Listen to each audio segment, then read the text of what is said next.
Hi students, welcome to HSC Biology and Module 6, Genetic Change. This is video number 16 and we're going to be looking at artificial pollination. Just like we looked at in the previous video, this time we're looking at one of the other reproductive technologies and focusing in specifically on artificial pollination.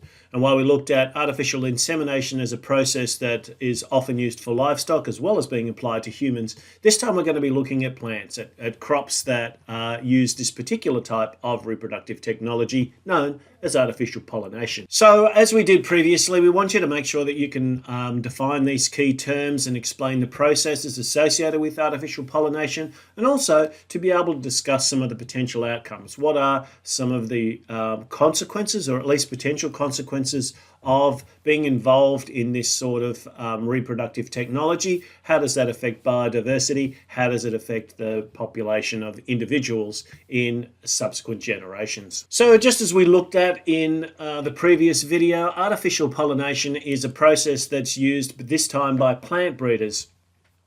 The idea is to select pollen from the desired individual and then to dust the stigma of the chosen female flower. So the process is still about bringing sperm and egg together,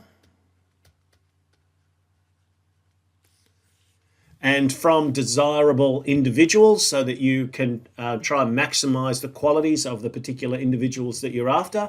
But because of the process is slightly different in terms of sexual reproduction for plants as it is to animals, the process is a little bit different as well.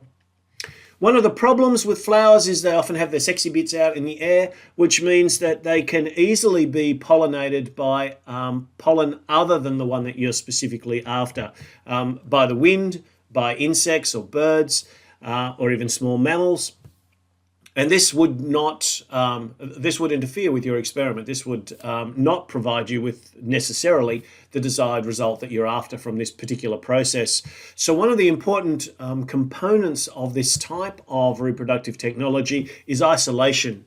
It's important that we are able to isolate the pollinated individuals from any further exposure to pollen. Now, there's a couple of potential consequences associated with the use of artificial pollination, and I guess like any artificial selection method, there is the potential for a decrease in biodiversity.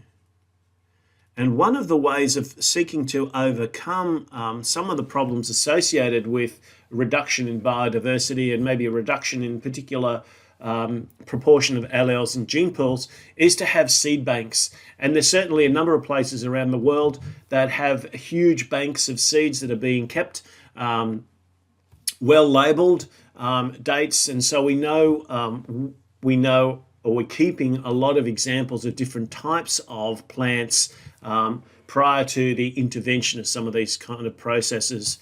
Now, obviously, we've talked about domestication of animals, and domestication of plants has a very long history as well. So we don't have any from the absolute beginning of the processes, although we do have some very old examples of things like wheat. But we do have a range of different types of seeds from all sorts of different plants that we keep in these seed banks. In some cases, the processes associated with artificial pollination may have some impact on the natural evolution of populations, because, again, just as we did with livestock and with our pets, we're trying to specifically select for certain qualities that we're after. Artificial pollination, like artificial insemination, is used to favour specific traits like high yield, large fruit, disease resistance, fast growing, good fresh sweet taste, all of those sorts of things that you associate with any of these particular plant products. And don't forget, we consume root products, we consume stems, we consume leaves, we consume fruits, we consume seeds. There's no parts of the flower in general that we don't use as part of our diets, and yet we don't usually use all parts of all plants. So depending on the type of structures that are involved in in food stocks, or of course plants have other applications as well, clothing, for example, fibers. This is the way that we kind of look at how we might maximize these particular characteristics for our own use. There's a couple of methods of artificial pollination, and just like most things these days, technology has become a much more significant part of methods of artificial pollination. The simplest, I guess, the simplest general way to apply artificial pollination is just to use some sort of an aircraft, almost like they used to do with the spraying, just basically release it over a field. That's a very hit and miss kind of a method. It's able to service a very large number of plants, but it could go anywhere. It could blow away on the breeze. It's just a little less direct, I guess. It's a little less precise. We have now started to involve the use of drones, and there are a number of different drones that are actually associated with plant biotechnologies in general, not just artificial pollination, but there definitely are some combinations of humans and technology working together. Obviously, hand pollination is a more precise method. You can specifically brush pollen onto the specific stigmas of the plants that you're after, but that's labor intensive, that's time intensive, even though it is more precise. So you get greater precision with this sort of technique, but you get less efficiency.